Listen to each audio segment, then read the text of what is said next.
آتا ہے اس کے ساتھ دل کے اندر محبت آتی ہے کہ یہ مظلوم ہے. تو پہلے پریکٹیکلی ایسا ہوتا تھا تو بچے مظلوم سے محبت کرتے تھے, ہمدردی کرتے تھے اور ظالم کو ناپسند کرتے تھے. اب یہ کارٹون بن گئے. اچھا, کارٹونوں میں بچے کے جذبات کا کوئی تعلق نہیں ہوتا. اب ایک کارٹون دوسرے کو قتل کر رہا ہے, مار رہا ہے, گولی مار رہا ہے, تیر مار رہا ہے, تلوار مار رہا ہے, بچے کو اس پر کوئی اثر ہی نہیں. تو جب کارٹون دیکھ کر بچہ بے حس ہو کر بیٹھا رہتا ہے تو پریکٹیکل لائف میں بھی ایسا ہوتا ہے. ایک انسان دوسرے کو چھری مار دیتا ہے, اس کو احساس ہی نہیں ہوتا, وہ بے حس انسان بن جاتا ہے. تو دنیا میں ہمدردی کے ختم ہونے کی بنیادی وجہ بچوں کے کارٹون ہے. اس لیے زیادہ کارٹون بچوں کو نہیں دیکھنے دینا چاہیے, اور ساتھ ساتھ ان کو سمجھانا چاہیے کہ بیٹا یہ کارٹون جو کر رہے ہیں یہ پریکٹیکل لائف کے خلاف ہے. ہمیں دل میں احساس ہونا چاہیے. اللہ کو وہی بندہ پسند ہے جو حساس دل رکھنے والا ہو, دوسروں کے غم پہ تڑپے, اور جس کو احساس ہی نہیں کہ پڑوسی پہ کیا گزر رہی ہے یا دوسرے پہ کیا گزر رہی ہے, تو وہ پتھر اور میں انسان میں کیا فرق رہا.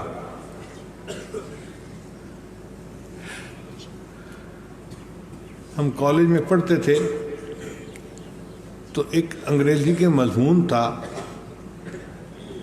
کہ کتنی سائنسی ترقی ہوگی اور آنے والے دور میں کیسے کیسے روبوٹ بنیں گے. یہ BSc میں انگلش کے مضمون میں اس کا مضمون چونکہ میرے اس عنوان سے تھوڑا متعلق ہے تو میں آپ حضرات کی خدمت میں وہ بھی سنا دیتا ہوں کہ سائنسدان نے لکھا تھا کہ آنے والے دور میں بڑی جدید جو ہے وہ ترقی ہو جائے گی اور انسان جو ہے وہ روبوٹ بنائے گا, اور روبوٹ جو ہوگا وہ انسان سے زیادہ بہتر کام کرنے والا ہوگا, کیونکہ انسان تو دن میں دیکھتا ہے, رات کے اندھیرے میں نہیں دیکھتا. لیکن جو روبوٹ بنائے گا اس میں نائٹ ویژن آلات بھی ہوں گے, اور وہ نائٹ ویژن آلات میں رات کو بھی دیکھ سکے گا, دن میں بھی دیکھے گا. پھر انسان تو ایک خاص ڈیسیبل کے درمیان سنتا ہے آواز کو, اس سے اوپر بھی نہیں سنتا, نیچے بھی نہیں سنتا. لیکن روبوٹ جو ہے اس کا رینج بہت زیادہ ہوگا, وہ جانوروں کی طرح بہت جلدی آوازیں سن لے گا. پھر کام کی سپیڈ بہت ہوگی, پھر اس نے تھکاوٹ نہیں ہوگی, وہ 24 گھنٹے کام کرے گا. بہرحال ہر لحاظ سے وہ انسان سے بہتر پرفارم کرے گا. پھر انسان جو ڈاکٹر ہوتا ہے وہ انجینئر نہیں ہوتا, جو انجینئر ہوتا ہے وہ ڈاکٹر نہیں ہوتا. مگر روبوٹ کے اندر ایک ایسی میموری ڈسک ڈالی جائے گی کہ اس میں سلیکشن ہوگی کہ آپ اس کا پروفیشن کیا رکھنا چاہتے ہیں. اگر آپ سیٹ کر دیں گے ڈاکٹر تو وہ ڈاکٹر کا پورا علم آپ کو بتائے گا. اگر آپ سلیکٹ کر لیں گے کہ یہ انجینئر ہے تو وہ انجینئر کا علم دکھائے گا. تو اس کے بتانے کا مقصد یہ تھا کہ وہ انسان سے ہر حال میں ہر چیز میں بہتر ہوگا. تو اس نے لکھا کہ پھر جو ہے یہ بنانے والا بندہ خواب میں اللہ کے سامنے پیش ہوتا ہے اور عرض کرتا ہے کہ یا اللہ آپ نے انسان کو بنایا اور میں نے روبوٹ بنایا, مگر میرا روبوٹ آپ کے انسان سے زیادہ بہتر. اللہ فرمائیں گے وہ کیسے؟ یا اللہ آپ کے انسان کو دن میں نظر آتا ہے, رات کے اندھیرے میں نہیں آتا.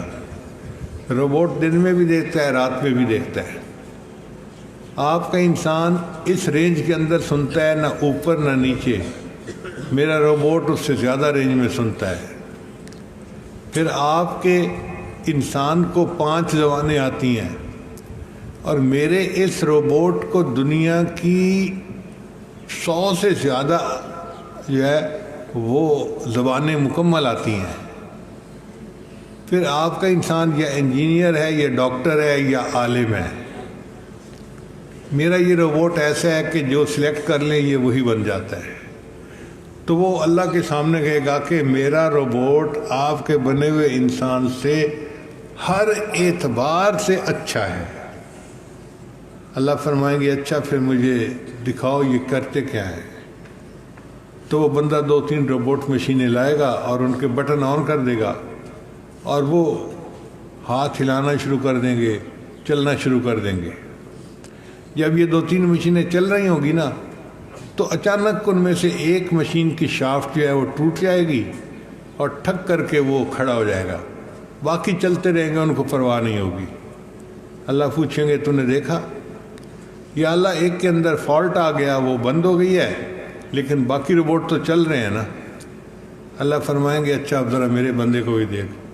تو اللہ اپنی قدرت سے 3 بندوں کو اس کے سامنے کھڑا کریں گے اور ان 3 میں سے ایک کے پیٹ میں درد پیدا کر دیں گے۔ اب جس کے پیٹ میں درد ہوگا نا وہ چیخنا شروع کر دے گا، بہت درد ہو رہی ہے، میں مر گیا، میں بہت تکلیف میں ہوں، فلاں ہوں فلاں ہوں۔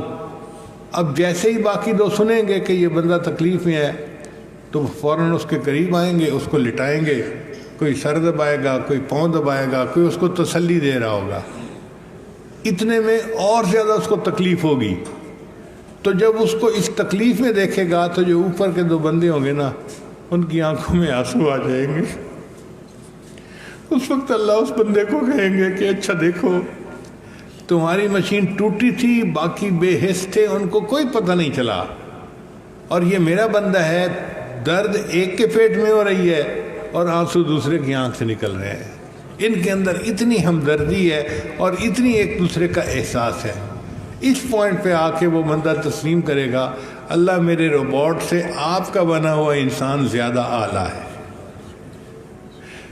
تو بھئی جو بے حس انسان ہے وہ انسان کہاں سے ہوا؟ وہ تو یا پتھر ہے یا کوئی لوہے کا بنا ہوا ہے، انسان نہیں ہے۔ انسان وہ ہوتا ہے جس کے اندر احساس ہو۔ تو بچے کے اندر احساس پیدا کریں دوسروں کا، کہ جس کو تکلیف میں دیکھیں اس کی تکلیف کو بانٹیں، اس کی تکلیف کو اپنی تکلیف سمجھیں، کسی کو تکلیف میں دیکھ کے خوش نہ ہو۔ حضرت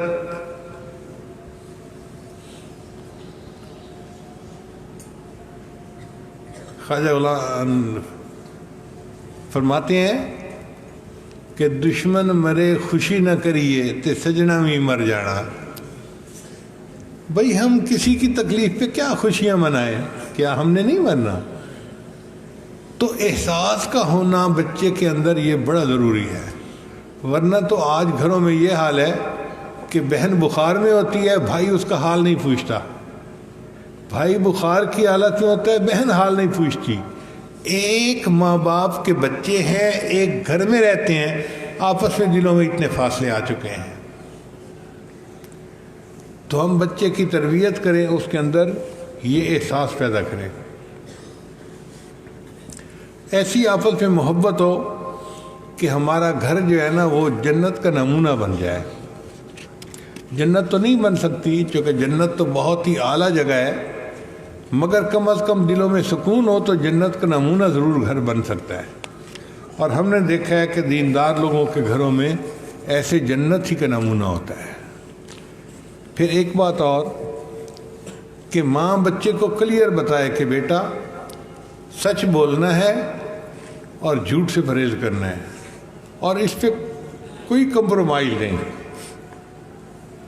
بچے کو بتائیں کہ تیری ہر غلطی معاف ہو سکتی ہے، لیکن اگر تم نے جھوٹ بولا تو یہ معاف نہیں ہوگی، پھر سزا ہوگی، تاکہ بچے کو کلیئر پتہ چل جائے کہ جھوٹ بولنا بہت بڑا گناہ ہوتا ہے۔ نبی اسلام نے ارشاد فرمایا مومن سب کچھ ہو سکتا ہے، مومن جھوٹا نہیں ہو سکتا۔ ہم بچے کے دل میں سچ کی اہمیت کو بٹھائیں گے تو پھر بچہ سچ بولنے کی عادت کو اپنائے گا۔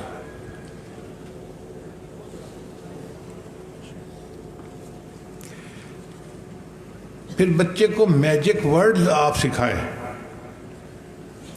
میجک ورڈ بعض ایسے الفاظ ہیں جن میں جادو کا اثر ہوتا ہے، جیسے پلیز کا لفظ ہوتا ہے کہ بات کرتے ہوئے بہن بھائی سے پلیز آپ یہ کام کر دیجئے۔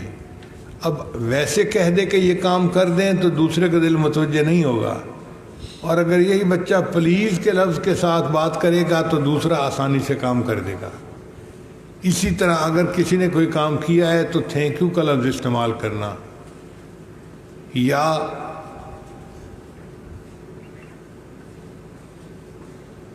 سوری کا لفظ استعمال کرنا. ہم نے دیکھا ہے کہ ہمارے بچوں کو سوری کہنے کی عادت ہی نہیں ہوتی. غلطی بھی کرتے ہیں تو سوری نہیں کرتے، کیونکہ ماں باپ نے عادت ہی نہیں ڈالی ہوتی.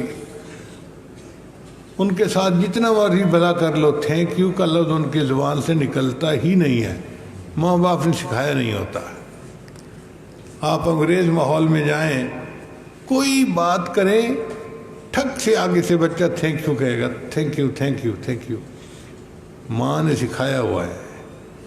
اور ہمارے ہاں بڑا بھائی چھوٹے کے لیے جتنا مرضی قربانی کر لے، باپ بن کے اس کو پالے، چھوٹی سی کہیں غلطی ہوگی نا تو چھوٹا بھائی اعتراض تو فوراً کر دے گا، بڑے بھائی کو تھینک یو نہیں کہے گا. آپ نے ہمارے یہاں کسی بچے کو دیکھا جو ماں باپ کو تھینک یو کہہ رہا ہو؟ تصور ہی نہیں ہے. حالانکہ تعلیمات ہماری تھیں. فرمایا گیا من لم یشکر الناس لم یشکر اللہ. جو انسانوں کا شکر ادا نہیں کرتا وہ اللہ کا بھی شکر ادا نہیں کر سکتا. مگر ہمیں عادت ہی نہیں ہوتی شکریہ ادا کرنے کی، اور کافروں نے اس عادت کو اپنایا ہوا ہے. اسی طرح سبحان اللہ، الحمدللہ، یہ الفاظ میجک ورڈز ہیں. ان الفاظ کو بولیں اور اللہ کا ذکر محبت کے ساتھ کریں تاکہ اللہ تعالیٰ کے مقبول بندے بن جائیں. اور ان سب کا لباب یہ ہے کہ اپنے بچے کو سنت کی تعلیم دیں. جس بچے کو سنت کے ساتھ عشق ہو گیا وہ زندگی میں کامیاب ہو گیا. اور یہ ماں کے سکھانے کی بات ہوتی ہے. بچے تو مولٹن میٹل کی طرح ہوتے ہیں. مولٹن میٹل کہتے ہیں پگھلی ہوئی دھات. تانبا پگھلا ہوا ہوتا ہے نا، اس کو آپ اگر ایک فرمے میں ڈال دیں تو گلاس بن جاتا ہے، دوسرے میں ڈال دیں تو پیالہ بن جاتا ہے، تیسرے میں ڈال دیں تو پلیٹ بن جاتی ہے. بچہ بھی پگھلی ہوئی دھات کی مانند ہے، مولٹن میٹل کی مانند ہے. اب کس سانچے میں ڈالنا ہے یہ ماں باپ کی ذمہ داری ہے. ہم اسے نیکی کے سانچے میں ڈالیں گے، سنت کے سانچے میں ڈالیں گے تو یہ بچہ وقت کا ولی بن جائے گا اور اللہ کا مقرب بندہ بن جائے گا. میرے چھوٹے بیٹے سیف اللہ کا ایک بیٹا ہے، اس کا نام ہے محمد سرمد. تو ایک دن چھوٹا تھا، بچہ تھا، بہت چھوٹا بچہ تھا، رو رہا تھا. اچھا، بچوں کے رونے کے بارے میں کچھ میں بہت ہی سینسیٹیو سا ہوں، مجھے پسند نہیں ہے بچے کیوں روئیں. تو میں گھر والوں پہ سختی کرتا ہوں کہ بچے کو رونے نہیں دینا. تو بچہ رو رہا تھا تو میں اس کے قریب گیا، وہ اکیلا تھا. تو میں نے اس سے پوچھا کہ بچے سرمد کیوں رو رہے ہو؟ تو امو تو آہیا ایسے کہنے لگ گیا. میں نے پورا نہیں سمجھا. میں نے پھر اس کی ماں کو بلایا، بہو کو. میں نے کہا بیٹا یہ کیا کہتا ہے؟ اس نے کہا ابو جی اس کو نیند آ رہی ہے اور چونکہ سلاتے ہوئے میں اس کو دعا پڑھاتی ہوں بسمک اموت و احیا، تو اس نے نیند کا نام ہی اموت و احیا رکھ دیا ہوا ہے. جب سونا چاہتا ہے تو اموت و احیا کہتا ہے کہ میں نے سونا ہے، تو میں اس کو اس طرح سلا دیتی ہوں. ایک دفعہ اور محمد سرمد رو رہا ہے تو میں کمرے میں بیٹھا کتاب پڑھ رہا تھا. مجھے بڑا غصہ آیا کہ بچہ پھر رو رہا ہے اور کوئی توجہ نہیں دے رہا. تو میں اپنی کتاب چھوڑ کے باہر نکلا اور میں نے اپنی بہو کو آواز دی جو اس کی امی تھی کہ بچہ کیوں رو رہا ہے. اس نے کہا میں دیکھتی ہوں کہ کیوں رو رہا ہے. وہ گئی اور بچہ چپ ہو گیا جاتے ہی، اور وہ باہر آ گئی. میں نے پوچھا بچہ رو کیوں رہا تھا؟ کہنے لگی اصل میں نے بچے کو عادت ڈالی ہوئی ہے کہ جب بھی اس کو میں جوتے پہناتی ہوں پہلے دایاں پاؤں بعد میں بایاں پاؤں پہناتی ہوں. آج نئی کام کرنے والی عورت تھی، میں نے اس کو کہا کہ اس کو جوتے پہنا دو. وہ اس کو بائیں پاؤں میں جوتا پہلے پہنا رہی تھی اور یہ پہننا نہیں چاہتا تھا، تو وہ زبردستی کر رہی تھی پہنانے میں، اور یہ بچہ رو رہا تھا اور پہن نہیں رہا تھا. اب جب میں نے اس کو دائیں پاؤں میں پہنایا تو اس نے چپ کر کے پہن لیا اور چپ ہو گیا. اس سے پتہ چلتا ہے کہ بچوں کو اگر بچپن سے سنت عمل سکھایا جائے تو وہ بچوں کی گھٹی میں بات پڑ جاتی ہے، پھر ساری زندگی اس پر عمل کرنا ان کے لیے آسان ہوتا ہے.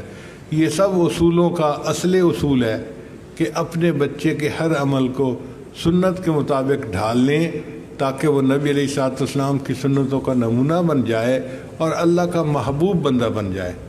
قل ان کنتم تحبون اللہ فاتبعونی یحببکم اللہ۔ تو بچوں کی تربیت کے بارے میں چند باتیں تھیں جو میں نے آج آپ کی خدمت میں پیش کر دیں۔ دعا ہے اللہ ہماری بھی اچھی تربیت فرمائے اور ہمارے اولاد کی بھی اچھی تربیت فرمائے اور ہمیں معاشرے کا ایک اچھا فرد بن کر زندگی گزارنے کی توفیق عطا فرمائے۔ وآخر دعوانا ان الحمد للہ رب العالمین۔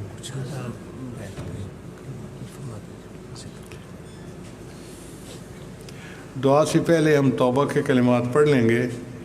اگر یہ آواز خواتین تک جا رہی ہے تو وہ بھی توبہ کے کلمات پڑھ کے عمل میں شریک ہو جائیں۔